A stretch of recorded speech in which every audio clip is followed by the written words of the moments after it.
Hello children,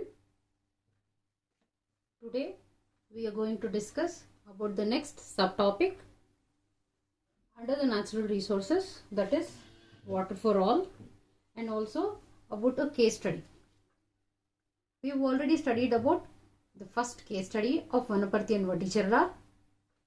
Today we will study about the second case study as well. So first let's move on to the topic water for all. So what is this water for all means?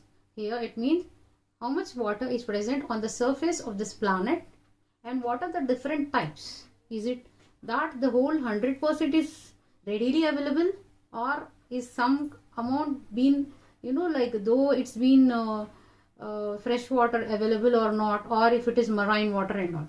So of the total 100% of the water, here marine water contributes to the major part, that is it contributes to 97% of the total water present on the earth's surface.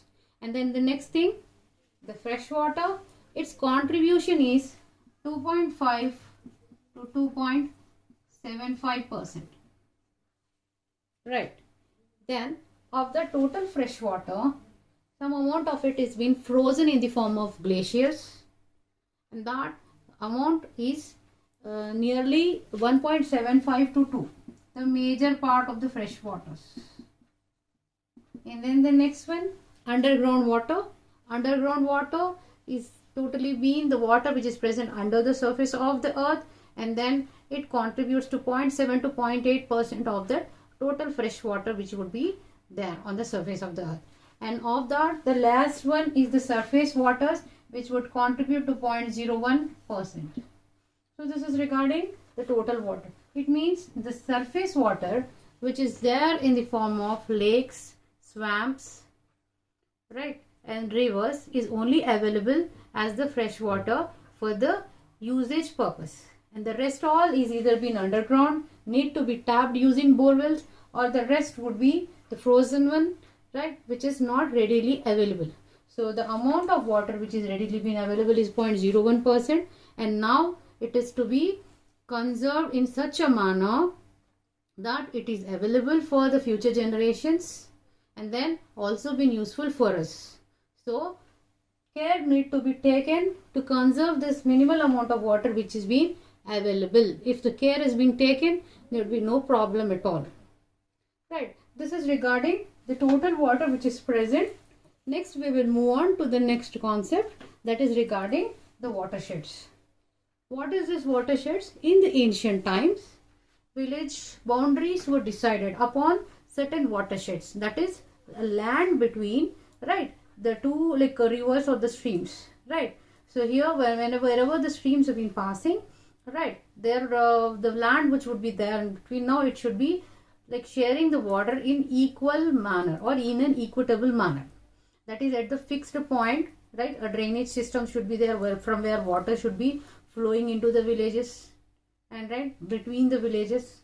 So all of this would be like being adjusted by expert farmers, and then boundaries will be socially acceptable over here, so that would not be a problem. And in such a proper manner when they have planned during the ancient times, why not now, right. So the next thing what we talk about, a case study, right, where soil and water conservation, all other things which were taken care, how has that been happening would be seen.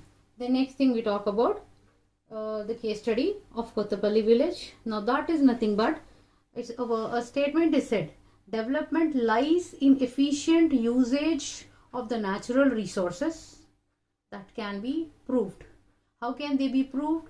By proper management of water, as well trying to conserve the soil, right. So in this second case study which we need to study about, it is about the Kottapalli village,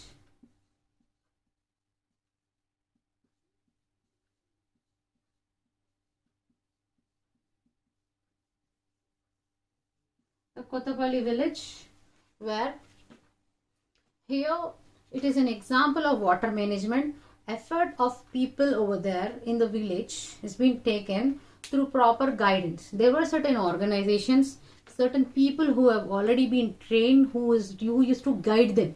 Because of their guidance, right, people living in this Kottapalli village could use optimum amount of water available in those areas, and then could save some water, and whatever water is available were efficiently utilizing for the areas or the farms or for their agricultural purpose. Right. So this was a case study which was started. Now these people were specifically being guided. So before the guidance, a survey was made by an organization. Now the organization over here has taken a survey of this Kottapalli village, where most of the area was totally been a dry land. The first thing, because it was being a dry land, and the other thing was literacy was very much less. Other thing, labor was scarce, and then there was excessive usage of fertilizers in the small land areas that was causing, right, unwanted pollution, and also leading to, right, showing an effect on the crops which were growing. Then crop yields was very low only because of all these factors over there. And then they did not even have a single water harvesting structure in their village. So all these factors, when it was noted that they were all like causing a negative effect on agriculture, and the production, yield, income, everything were very much low, right? So to enhance the productivity, and some kind of measures were taken, like soil and water conservations were adopted by the people living in this Kottapalli village. So who was supported? ICRISAT. What is ICRISAT? ICRISAT is International Crop Research Institute for Semi-Arid Tropics. Now this organization at Patancheru in Hyderabad, now that is educating the farmers. It is educating the farmers and also supplying, or they are providing them with some kind of technical support.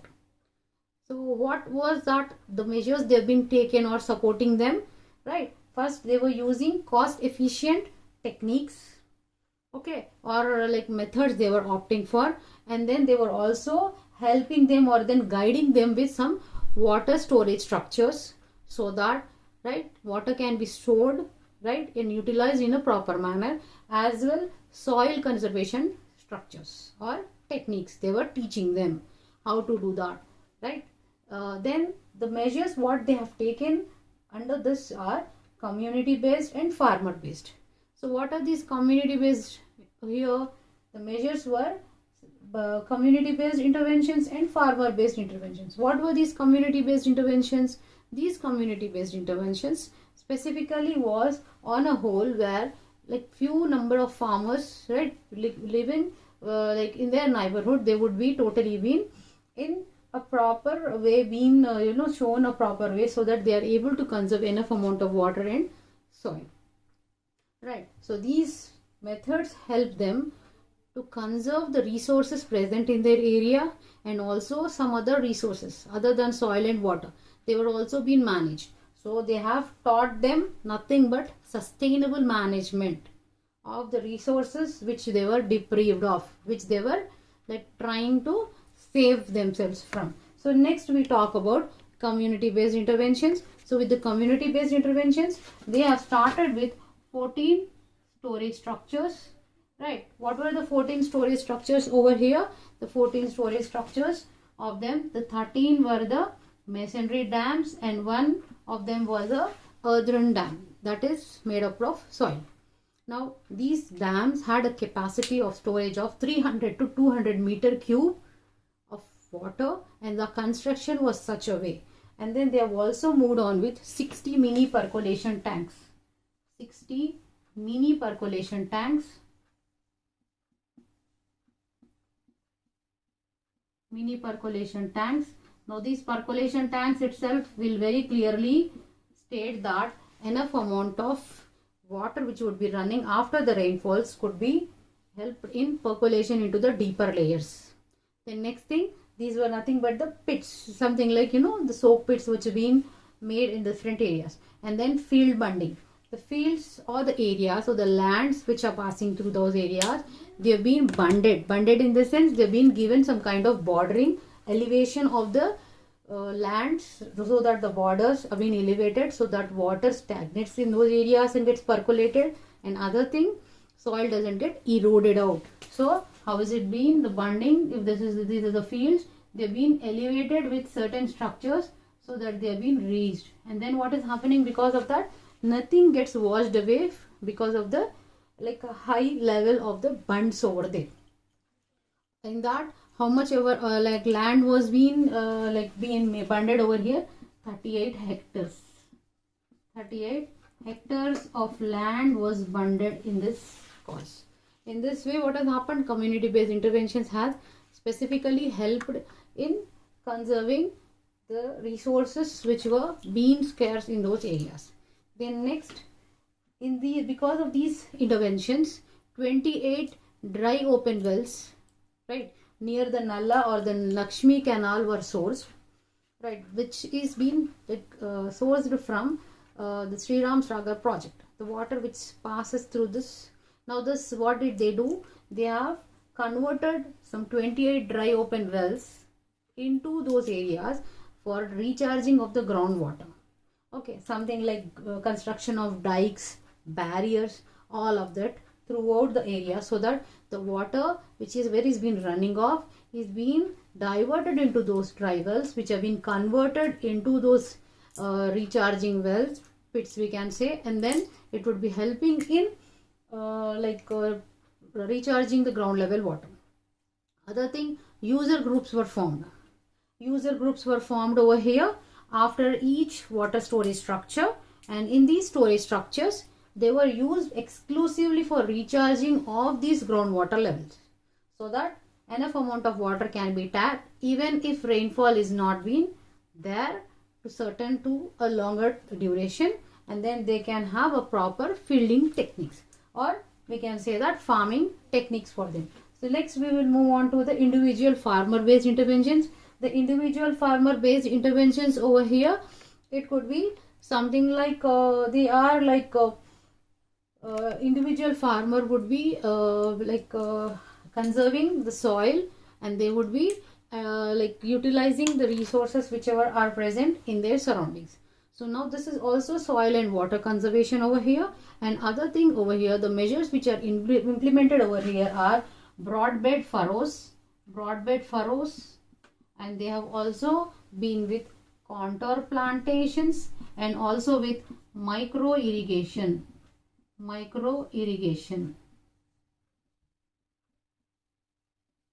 So what is this which is being seen? That is nothing but broadbed furrows. The furrows which basically have been plowed in a broader manner, so that enough amount of water passes through them and the rest all gets percolated easily, and the flow is also slow, so that water whichever is being passing through those areas is being sufficient for the supply of the to the roots of the plant body. The next thing, contour plantations in the hillside areas, in the hilly areas. If it is something slopey over here, whenever rainfall occurs, all the soil gets washed away. So what has been seen in case of contour plantations? Now they would build some kind of contours and make the land elevated. So in this manner, what is happening? It's appearing stepwise, and here they can move on with farming, right? So these contour plantations are also helping in conservation of water, and also the water which is running off, they are diverting them in such a manner that would be recharging the ground levels of the water over there. The next thing is micro irrigation, where drip sprinklers would be used up.